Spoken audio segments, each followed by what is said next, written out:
Great. Hello, everyone, and welcome to the SPP Supplier Diversity online event, which is part of the Sustainable Procurement Pledge initiative, and we are building a community of 1 million. So if you can join us on our SPP Supplier Diversity on LinkedIn, become part of the SPP community via spp.earth, and we are so we are excited to have you join us today. And to start, please introduce yourself in the chat. Tell us where you're from and which industry you're working for, because it's great to see the diverse and expert group gathered there. This session promises to be insightful and engaging. But before we begin, just a quick reminder, this session is recorded and will be available on our YouTube channel. So if you'd like to revisit any part of it or share it with others, you'll have that option. We are truly fortunate to have three incredible experts with us today. Each brings a wealth of knowledge on our main topic, prioritizing social responsibility in supply chain management, why it's necessary and how technology measure it.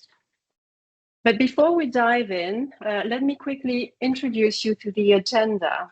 We'll start by hearing from Stefan van Wef on the fundamentals of social sustainability and responsibility in supply chains.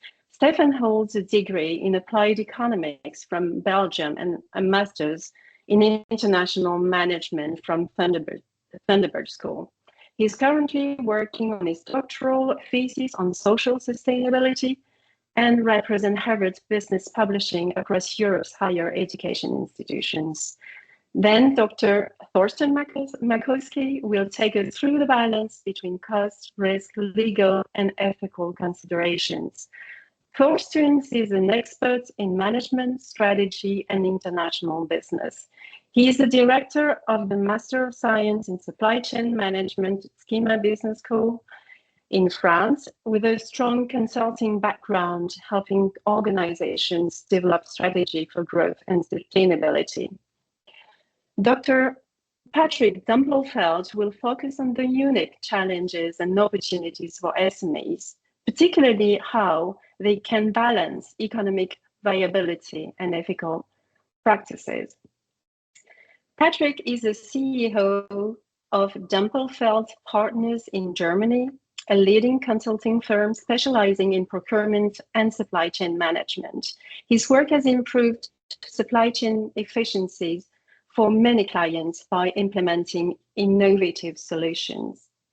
We'll then open up the floor for your questions during the Q&A session. Please feel free to drop your questions in the chat as we go along, and we'll get as many as we can during that time.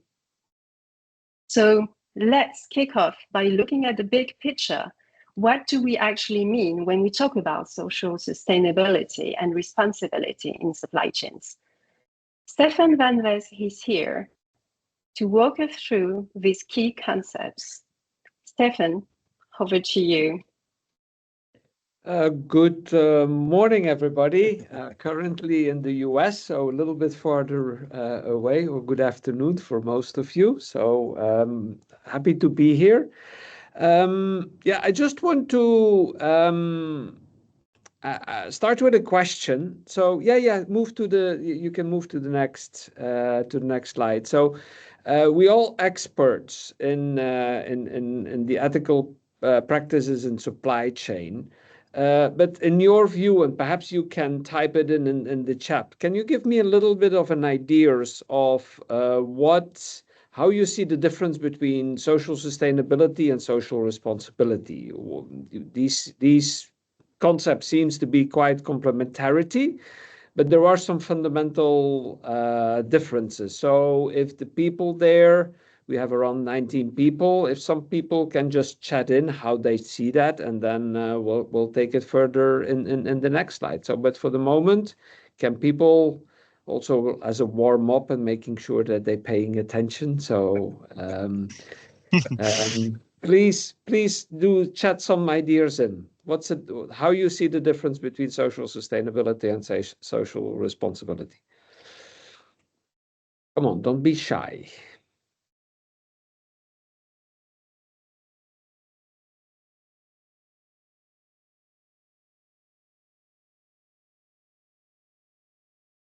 Nobody? Come on, somebody should have an idea. Okay. And how are they distinct? The question is too hard. Okay. There is no wrong answer, right? There is There is no no wrong answer. wrong Feel free, answer. It's feel free to just go yeah. to. That's a very interesting, concept, and then Yeah. quite distinctive. But sometimes we use this concept interchangeably. So it's good to have your, view on these two. Social responsibility is not mandatory. That's it's the long term. Which one is the long term approach? Is it the sustainability or the other one, the responsibility one? Okay. The sustainability one. Yeah, that's a very. Can you move on? Let's move on to the next slide. So here you see the difference and what is in common. So like somebody said, in sustainability, if you look to the left side, so it is definitely something what is over the long term. So nothing is sustainable if it's not or if it's not can be sustained over a longer term. If it's not sustainable, it just dies there. I think an important difference is also the second bullet point. It's much more strategic sustainability. So because it's longer term, it is much more strategic, and so also more integrated into your business model.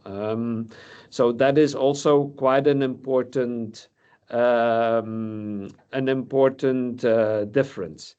And then we have to think once again at the outcomes that it can have over the longer time.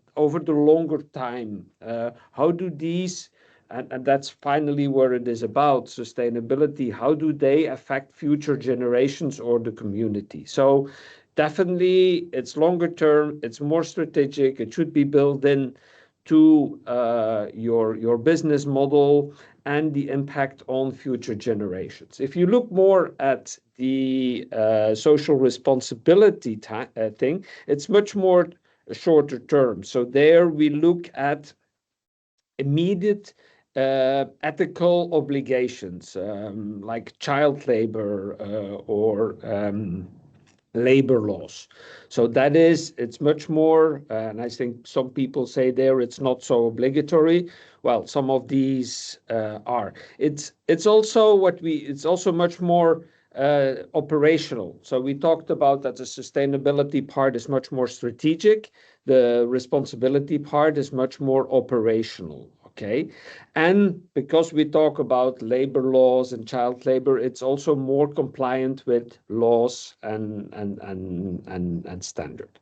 Somebody said it's not obligatory. I think both are for the moment. It depends a little bit where, and we will come back to that at the end. There is an ethical focus on both. Okay, and that ethical focus is quite voluntary.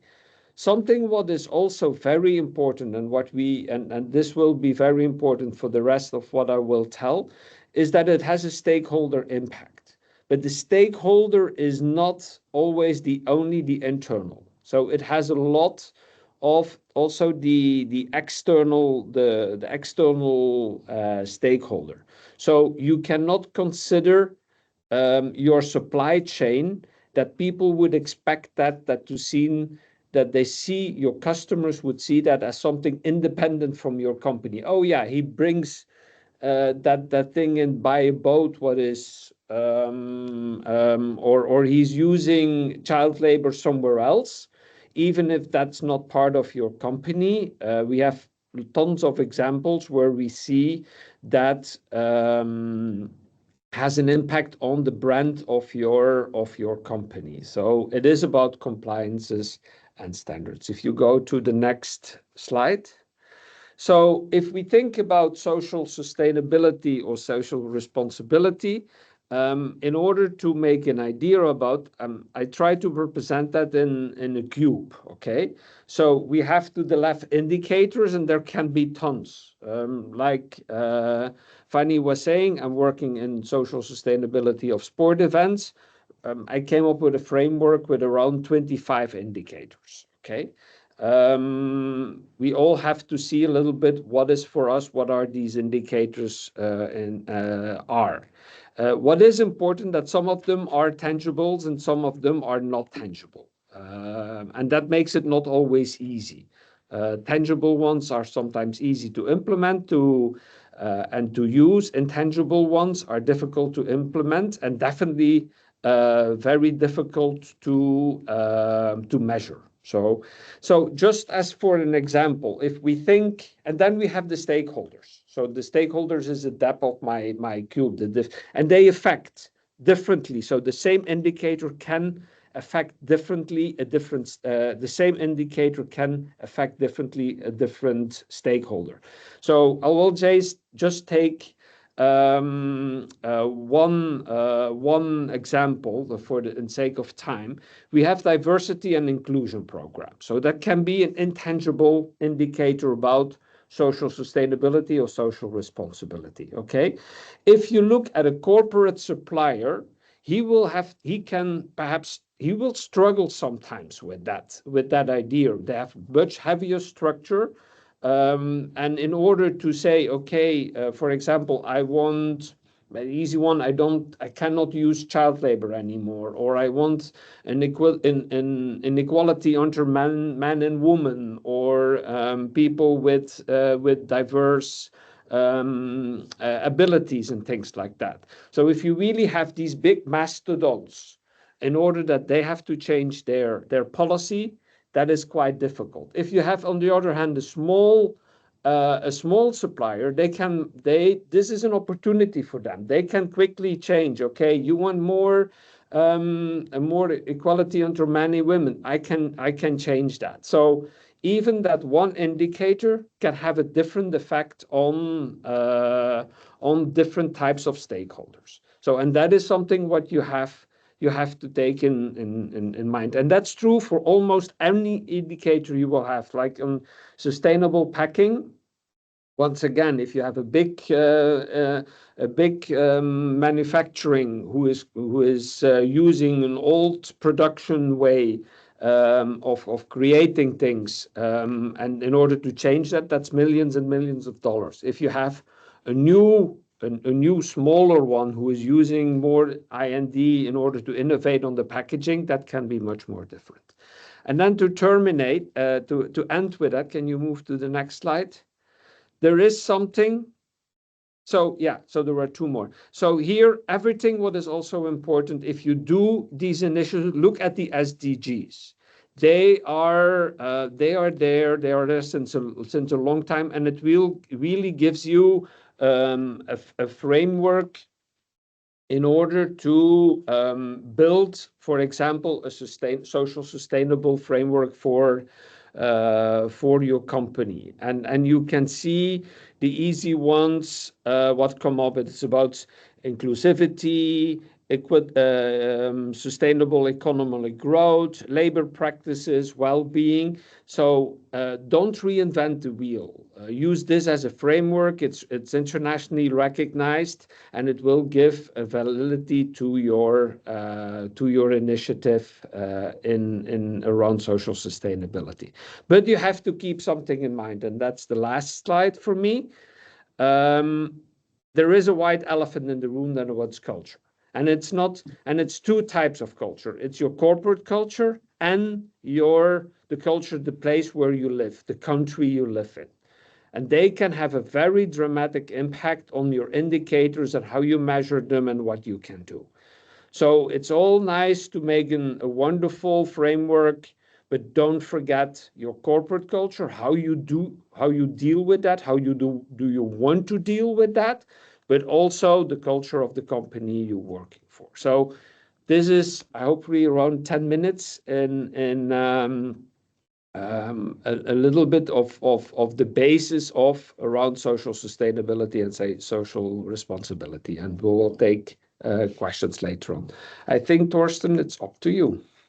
Thank you very much. Thank you so much, Stefan, for setting the scene. Now that we've got a good grasp of the basics, of the fundamentals, and you mentioned the SDGs, and that's all they are the fundamentals. We'll dive into the tougher part, balancing costs, risks, legal obligations, and effects in today's supply chain. So Dr. Thorsten will take us through this.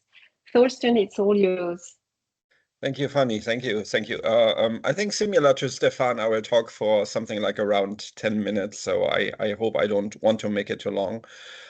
Before I go into my part, I want to say a thank you. And the thank you here is for Fanny, because we talk so much about sustainability in the world. And also here it's about sustainable procurement. And we have a ton of issues. But unfortunately, many times when we talk about sustainability, people very fast focus on CO2 emissions, which is an important part, but by far is not everything that should matter to us. So I'm very much happy that some people care about the planet. That's important. But here we also should care about people and humans. And that's unfortunately many times neglected. So I'm very happy that we can focus on this topic and not for the 100th time on CO2 emissions. So the way how I look at a problem is I would like to have something like an easy rule, ideally, if you should do something. So pretty much the question from my perspective here at hand is, should you do something like social sustainability? Should we be willing to care for that? And honestly, care when it comes with no effort and with no money, I think this is an easy thinking. So honestly, this means, are you willing to work more, or are you willing to pay more if you are not maybe directly profiting from it, but somebody else is profiting? And from my perspective, the answer to these complex questions is always, it depends. So it's not always true. You shouldn't always do that. And also you should not never do that. So what I try to now answer in the next 8 minutes is, in which sort of, how can you find out whether, if you are working for a company, if you should be willing to spend money. And I think the logic here is that when you do these sorts of changes in behavior, so you care about what your suppliers are doing on the social side, and maybe that means you have to do changes, you need to look through different lenses. Okay, so let's look at the lenses. So what's the situation at hand? First, sustainability at the moment is something like a trend. We in the West, we tend to believe that this is an ongoing trend. That is not sure. We have seen that the West has significantly driven this trends, but we are also seeing that the world is getting a little more unpredictable, a little more volatile. We get more conflicts, we get more pressures, the superiority of the West is declining. So it's in no way clear that these kind of value systems that the West has created mainly will continue to grow in the next year. So maybe what we have seen in the last 10, 20 years will not continue to grow in importance in the future. The other thing that I find really important, and we shouldn't talk around it, that typically sustainability comes with a cost. Like many things that are of value in life, they don't come for free. And that means because finally a company is for profit, or at least most companies are for profit, it creates a natural kind of conflict. That what you want to do because you think it's good is maybe not what always leads to a superior financial performance. So you come into some kind of conflict. Okay, so maybe we can now go to the three lenses. Yeah, and the first one is kind of the CFO perspective, mainly on that. So you're now a finance person, and let's say a procurement person comes to you and says, look, I want to have a positive impact on the world. I want to change that in my supplier base. But then probably your CFO comes with, yeah, but what's the cost? And typically there is a cost to that, and it's typically not negligible. So it's typically a one digit percentage. It of course depends on what you're doing and how you're doing it. But this is not the only financial impact. So you are kind of lucky. You also have something like positive financial impacts of caring more about social sustainability. And one, for example, is that maybe the probability is reduced that you suffer from bad image because you don't care about it. So just the probability that some bad media or government or whatever things occur over your wrong behavior is significantly reduced. And I don't want to make it too theoretically, but I have included one formula how you can kind of try to calculate that. And notice that there are a couple of different aspects in that. So when we talk about finance at the end, so the probability of getting detected is one of the influencing factors. So this means that the more transparent the situation is, the more you should care. The second is revenue, which means the bigger the company is, the more the company should care. The margin has importance, and then also the behavior of customers. You know, if you are a Primark, maybe your business model is that you want to be selling for the lowest price. So maybe your customers, they are buying your stuff because you are lowest price, but not because they believe you are super ethical in what you're doing. But if you are a company that has a different sort of branding, maybe your customers get really upset if you do choose a behavior that doesn't fit to their value systems. So that's kind of how you can try to calculate the hurt that you have. Of course, it's a simplified model. It's just based on the margin. So that's finance. Maybe, yes. And then we have legal, ethics, and power. And I think the easy one here is legal. Well, de facto, it's not easy for us because the legal environment is changing all the time. So we have to look at this, and we have to change our behavior just because we are forced to do that, no matter if we like it or not. So we have to follow the legal guidelines, and the complexity is high. The speed in which they are evolving is high. And also, if you're globally operating, you have different of these frameworks in the different environments. So that's a challenge. But this is something that you should always do. So I would recommend not to question this. If it's kind of forbidden, do it. The other thing that I would like to say about ethics, so I think we can talk for ethics for hours, but one thing that is a typical mistake that I see of us managers coming from the West is that we are kind of anticipating that people somewhere else, where, for example, our suppliers are, have the same value systems. And many times that's a bad starting assumption. Maybe they see it completely different. So maybe we think that we want to help them because we project our value systems on them, but maybe they perceive that completely different.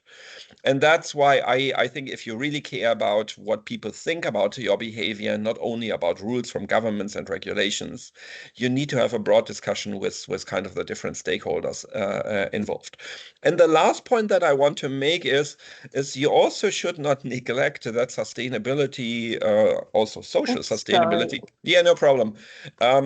Is kind of a power instrument. So, you know, if you are a complex company, maybe your headquarter wants standardized behavior everywhere in the world, but the regions want to have more power on their own.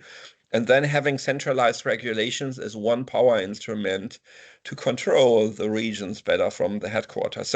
So what I'm saying is that sustainability is much more than just talking about cost or just talking about ethics or just talking about legal. It also can be a power instrument with which you can get more dominance or control over other people. So what's the framework? So in which sort of situations should you be willing to invest money into that? Well, it's finally your decision, but I would say in general, you should balance the three different aspects. So you should look at how much do I have to pay? what is the legal requirement? What do I think is in from it from an ethical perspective? And financially, as we already said, it's the cost, the additional cost on one hand versus the reduced cost on the other hand. And from an ethical perspective, it can very heavily vary. What can we say in general? So we could say that if you are more selling to a customer, so B2C, then probably should be willing more to spend money. Why? Because people care more than anonymous entities. So in B2B, that is less of a thing.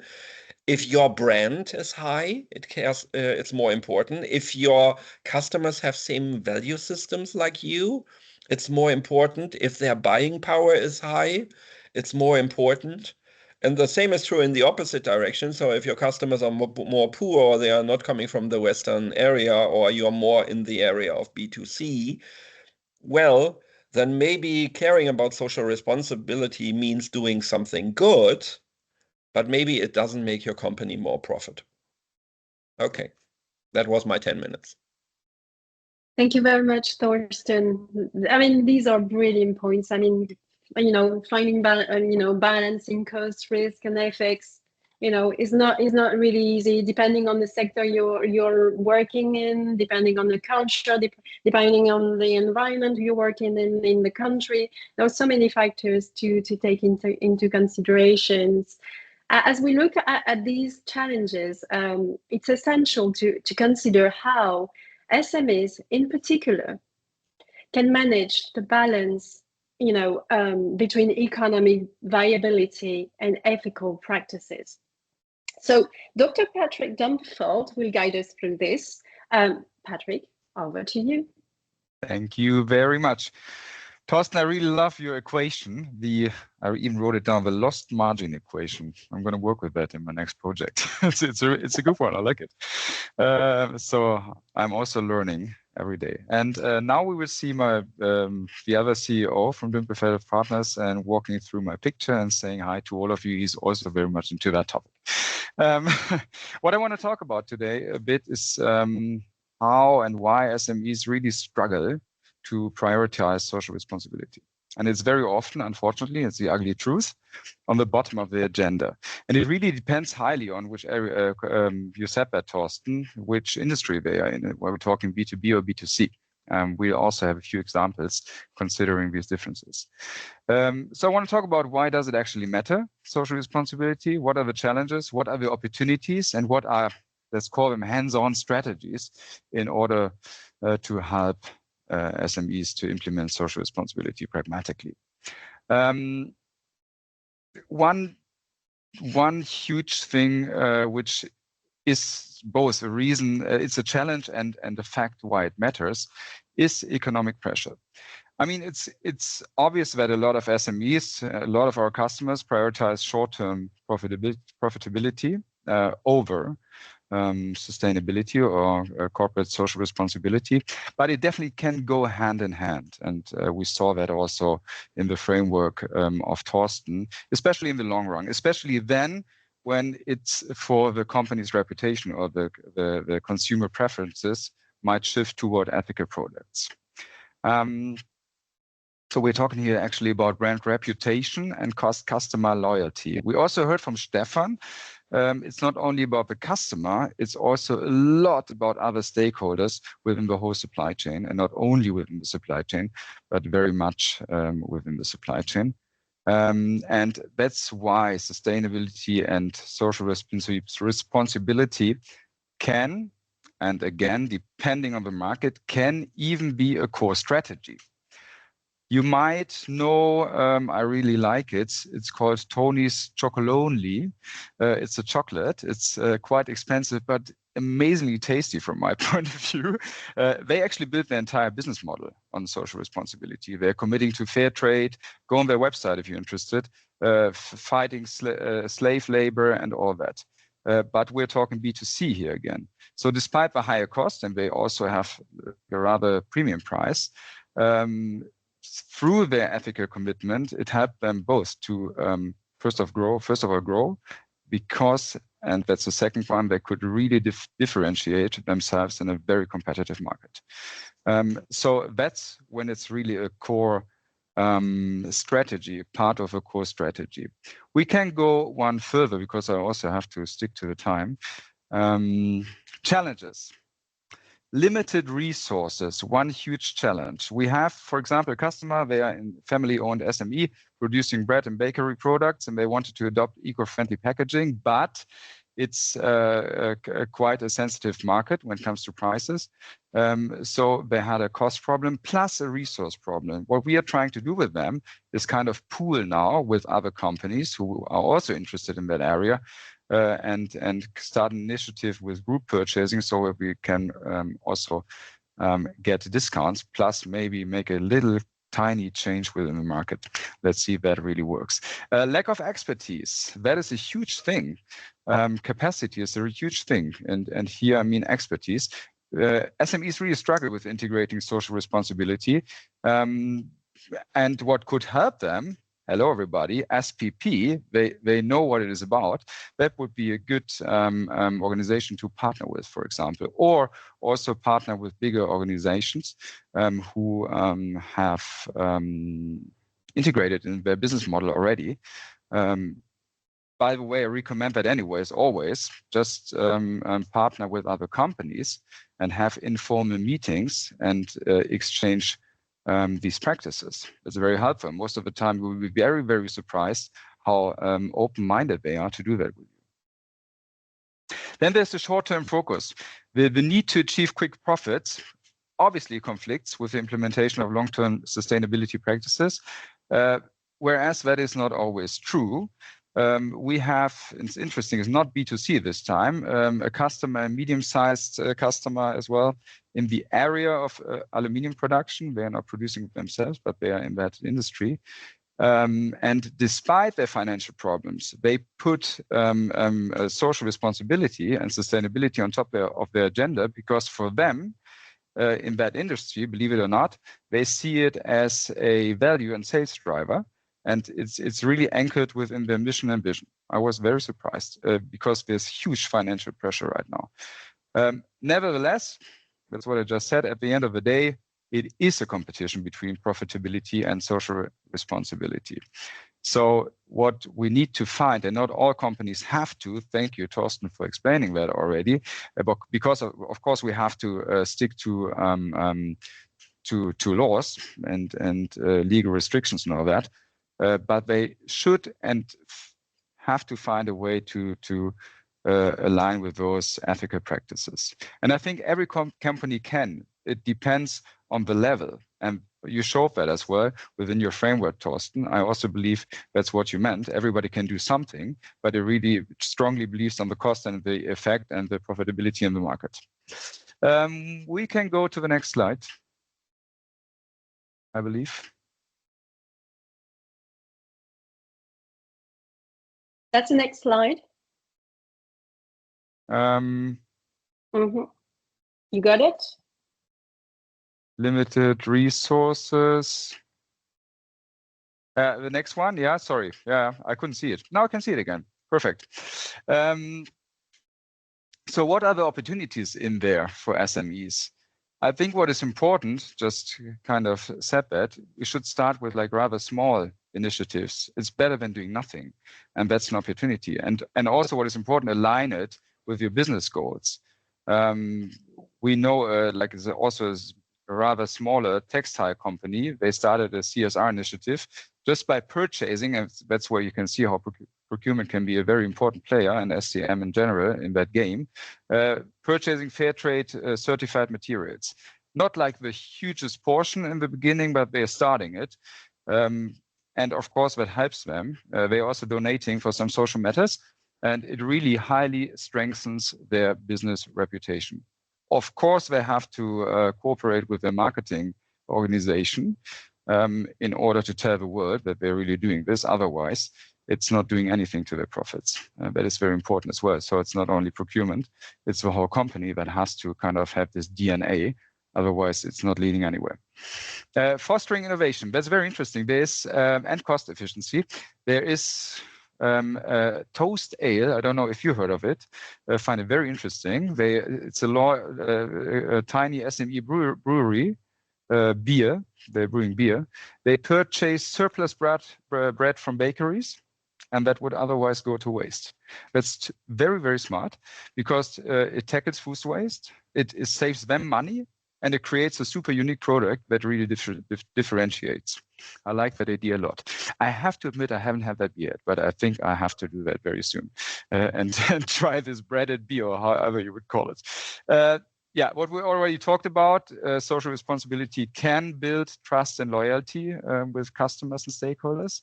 And there's another interesting fact. It can also improve employee morale and retention.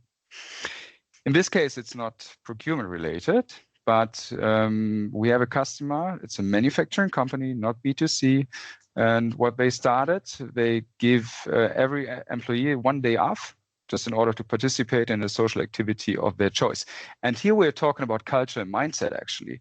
I mean, this doesn't add anything to the profit, obviously, but it changes their, hopefully, that's the idea behind it, their engagement, their identification with the topic. I think it's very smart. It's just 1 day. I think every company can afford that. It's just a couple of coffees during the day less. If you cumulate that, you have the day already. I think that's a very smart concept.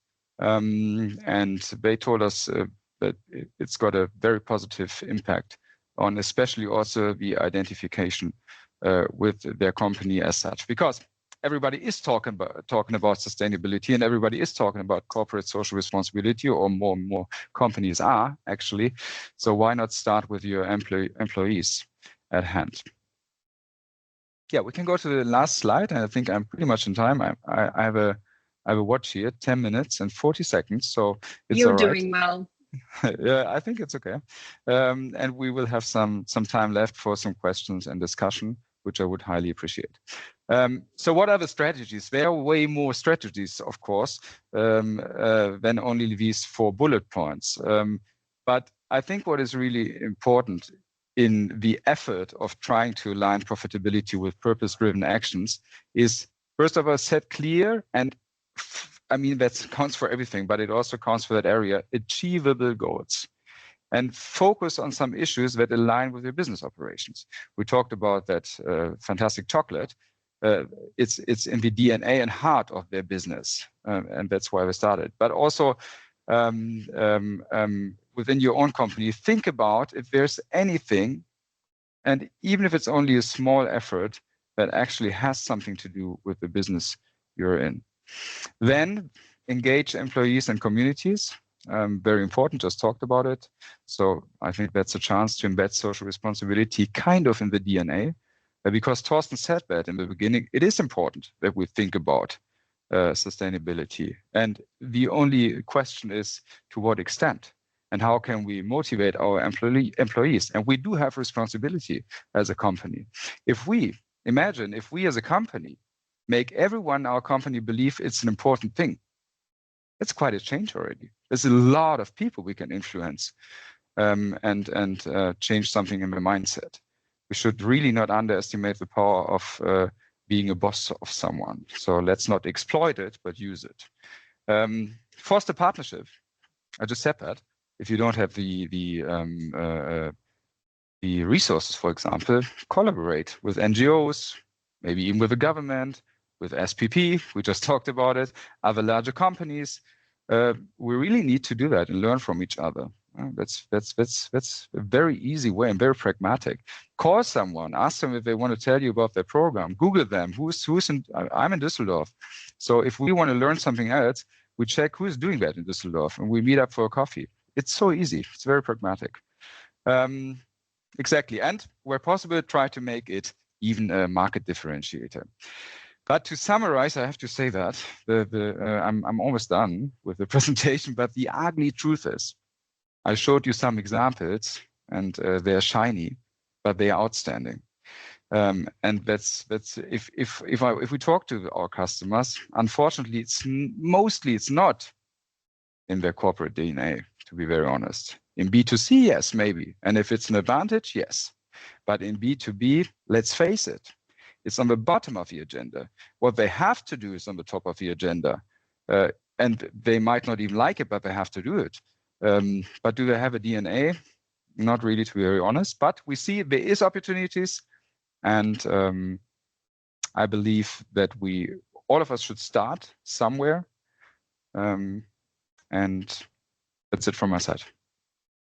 Thank you very much, Patrick, for those practical insights. I mean, this is really insightful, and I hope that our audience will get valuable, takeaways from this fantastic discussion, along with Stefan and Thorsten too. So now, we've covered a lot in just half an hour. So thank you very much for respecting the time. It's time to hear from all of you now. So I'll stop sharing the slide. Let's open the floor for your questions. Anytime, feel free to, put your hand up. Feel free to ask any question you'd like to. Thank you.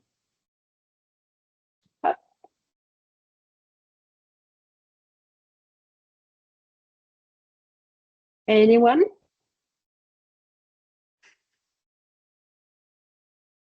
Am I still sharing? Don't think so. No, you're not. Any You're not question? sharing.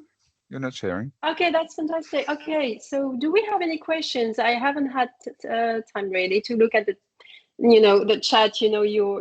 Your speech was so inspiring. So feel free to ask the questions, or maybe I should start with a question. So Stefan, what are some examples of social responsibility and social and sustainability that you could provide us? I mean, just to open up the discussion. Yeah, but the easy ones are the ones I think we talked about a little bit. What is everything about labor laws, child labor, and these are the obvious one. And also what we have seen can have and I think what Patrick and Professor Thorsten had talked about, they can have a huge influence on your brand. What is definitely also talked about. So that is, these are very, very obviously. The other ones is also now, I think, in supply chain. And that is, I think, where we see more and more players coming is about the transportation. So you have these big mastodont companies who playing in container transport, and we all heard the stories about how their ships are more or less clean. But for these people to make, like I said, a big shift towards a more sustainable way of transportation, that's huge. For example, so for example, Mercedes, before all parts were shipped. Now Mercedes is thinking, can I with 3D printing print things locally? So these are the ways of thinking. That's all part of a supply chain. Instead of shipping something from Asia or from Germany to America through a ship, what is perhaps not the cleanest one in the world. Perhaps you have these small companies what are growing around these manufacturers, and they say, you don't have to ship it anymore. I will print it for you. So these are things I think where we're looking at, and where, like Patrick is saying, we don't. Let's make small steps. They good enough. And that is, and there are tons of others. And then don't forget your community. So how do you impact your community? How is all this impacting your community? What is one of the stakeholders? So is the theory of social acceptance. Is my company accepted within the community it exists? And that becomes much more important. I'm not sure if anywhere you live, but in Belgium, with Well, 3M. With 3M, they had their part of social acceptance in the community. correct. And if I were to ask you a question, like in probably 4 words, what would be, I mean, I'm asking, Thorsten, Stefan, and Patrick, what would be the drivers, to social responsibility? And if we want to look further, I mean, to sustainability, what would be the key drivers that that the audience could keep under his For me, if it's just good, you go ahead. Sorry, Patrick, very go ahead. but for me, the one was culture. It's the culture of the company. That's the driver. It's in, like, I think, Patrick, you talked about the DNA, or Thorsten, you talked about the DNA. It's in your DNA or not. So you care or you don't care about it. So that's the whole legal stuff. So that's, for me, the very brief answer. Yeah, that's not fair. I wanted to say the same. I wanted to call it DNA, but also, and very easy, profit. It is also profit. Let's be honest. The companies have to find a way to increase their profits, or at least to justify why they will have another pricing. So at least to not lose money by investing in that area. Or, sorry, it's not one word, but just to finish up my thoughts. No, you can have many words if you want. Or you really are making a huge amount of money already. Your profits are amazing. So then please go out there and help the society just because you want to. And that's culture again. Yeah. Thorsten, any thought about it? So I don't know how many words I have. Yeah. So I would like to highlight maybe 3 points. The first point is we have to understand that and that is, so I start with a negative and then I bring positive. The negative is that we need to understand that sustainability, no matter what it is, social or ecological, is a restriction. And a restriction means you are less productive, and that means the world, which is more social and that is more environmental orientated, will be poorer. So, and that is maybe something that we don't enjoy, or maybe some of us do enjoy. That's the first thing. The second thing is what I think is really important is when the word culture, but I would not only use it for my company, it's also the stakeholders around me. So I think finally the decision makes the customer. So the customer decides which product and which services they want, and they decide. You mentioned supply chain. There's a big discussion in supply chain at the moment about slow logistics. In the past, we talked a lot about to be fast in logistics. Why? Because this is what the customer wants. But slow logistics would have less CO2 footprint. So if we would live in a world where the customer would be happy with this, I'm not saying that I want to be in this world, but if we would be in this world, it would be much easier. Right. For me, the golden bullet to sustainability is technology, and I'm always surprised how little is talked about that. I think we are focusing too little of our resources on what could be a technology in 10 years from now that could create a better output, but for the same cost that we have today, so nobody suffers. We just need to kind of think heavy about that, but now from a different perspective that we didn't think about in the past. So I think that is a long-term golden bullet as a society to tackle this. So to spend more money into a development of a society and of an economic system that works in a way that we all enjoy more to live in. Correct. Brilliant. Sorry for. I think we have a question from the audience. Please, Jamie, come in. You put your hand up. Hello. I did. Thank you all for the time and for the knowledge you're sharing today. I think, I don't know if it is for Thorsten, this one, or Patrick, but one of you made a comment about the imbalance of social in the ESG agenda, which is something that I have been repeating for many months, if not years now. I would like to hear your opinion. Why do you think that that's the case? I'm willing to share my opinion, but it's maybe a truth that is not very popular. I personally think that it's easier to share and shave opinions if somebody's personally profiting from that.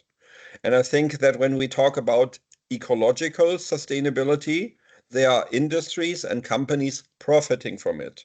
So marketing and labeling the idea of ecological sustainability improves their power and competitiveness situation. While in the social environment, this kind of profiteers lie more on the supplier side.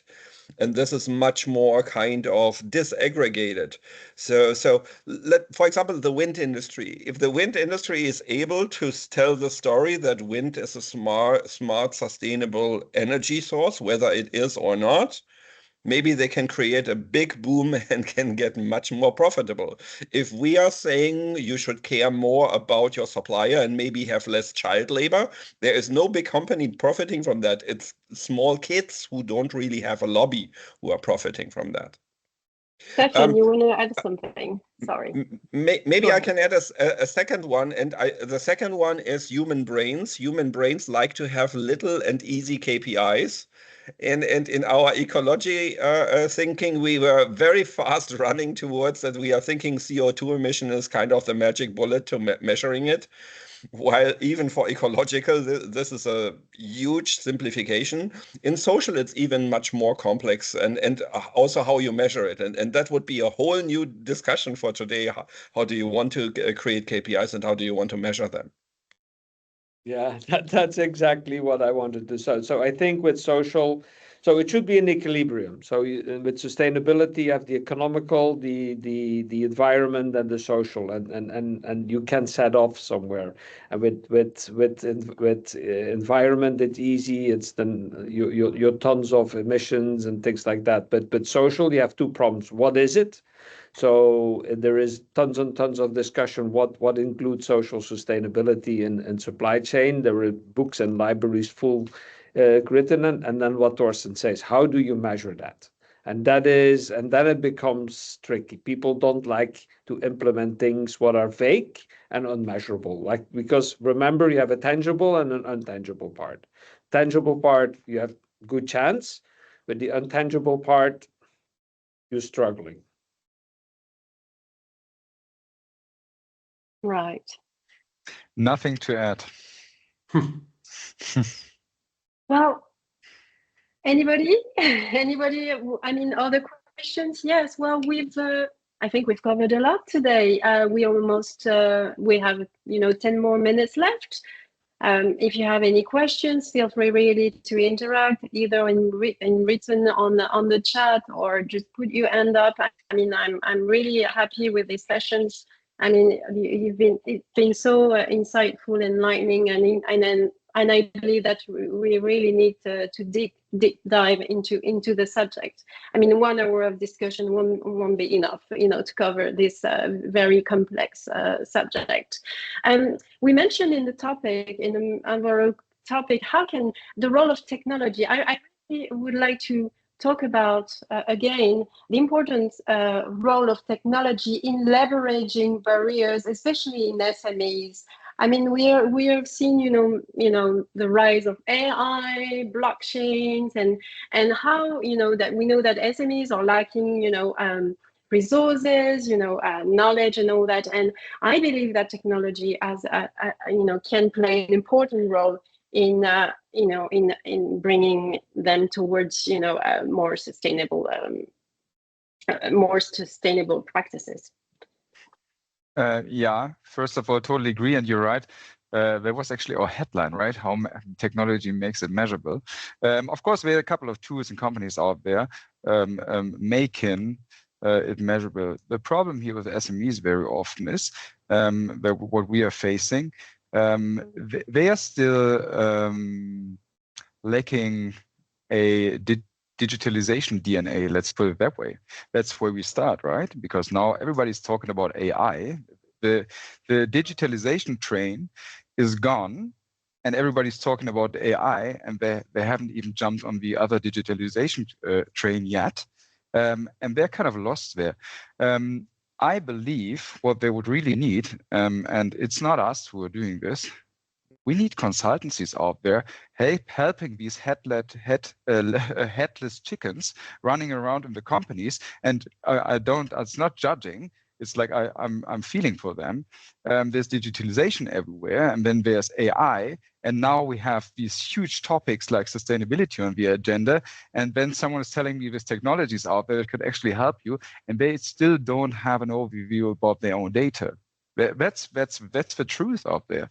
It's crazy. You would be surprised when you go into these companies. You probably won't because you're also in consulting, but some people would be surprised if you go into these companies and ask for like simple data in order to start analyzing.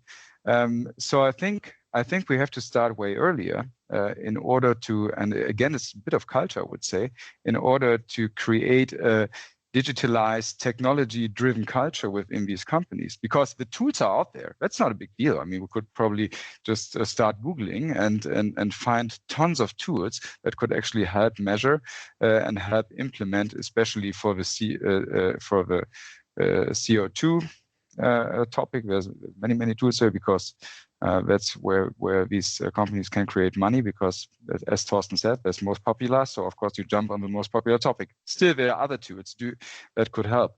But I think we have to start way earlier. And I think it needs, if somebody feels like founding a company, please jump on that topic and help these companies out there in order to show them which tools they actually need, because there's tools that would not fit into an industry of A, B, or C, and another one is perfect for X, Y, or Z, and that's what we need to have them. The technology is out there. AI agents are out there that can help you sort data and also show you results. Yeah, speech over. Thank you very much. Any other question? I mean, that's fantastic. I mean, I think, I believe that technology, I mean, especially AI, although, you need to consider that there is a lot of bias, but can really help SMEs. I mean, leveraging and gaining time and also innovate, and because innovating is also an important factor. I mean, I believe that, your journey into sustainability will ultimately push you to innovate, to be more competitive, to have a better brand, to differentiate yourself from the competition, and in the overall with the objective of making a social impact. And like you said that, but it's not about all social impact, it's about the ESG, economic, social, and environmental. They are, intertwined. I mean, one doesn't go without the other. And together they can, really be profitable. Well, thank you very much. Thank you for all joining us. And a big thanks to our panelists, Stefan, Thorsten, and Patrick. Have a great day, evening, night, wherever you are in this part of the world. It was a pleasure to be here with you. Thank you. Bye, everyone, and talk to you soon, probably next month. Bye-bye.